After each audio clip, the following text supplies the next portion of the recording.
पापा, आप कोई कहानी बातें जिससे मैं एक सफल बिजनेसमैन बन जाऊं। ठीक है, एक बार एक बहुत सफल बिजनेसमैन था जिसका नाम राकेश था। वह अपनी मेहनत और लगन से एक बहुत बड़ी कंपनी का मालिक बन चुका था।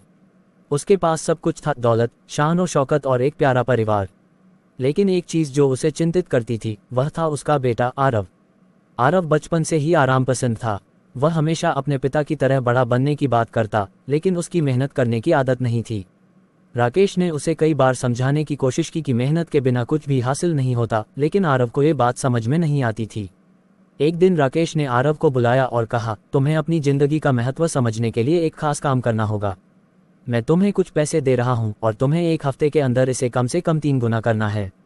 अगर तुम ऐसा कर सकोगे तो मैं तुम्हें अपनी कंपनी का हिस्सा बना दूंगा। आरव ने सोचा कि यह काम बहुत आसान है, लेकिन जब उसने कोशिश की तो उसे समझ में आया कि बिना मेहनत के कोई भी काम आसान नहीं होता। उसने पहले कई लोगों से मदद मांगी, लेकिन किसी ने उसकी मदद नहीं की। तब आरव ने खुद मेहनत करने का निर्णय लिया।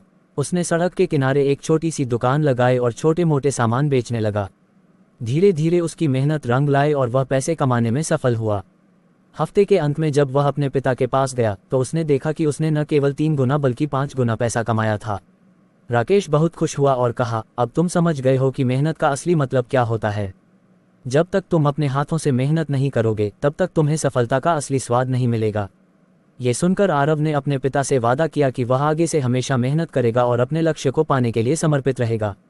ठीक है पापा, मैं भी आरव के जैसे मेहनत करूँगा और कामयाब बनूंगा।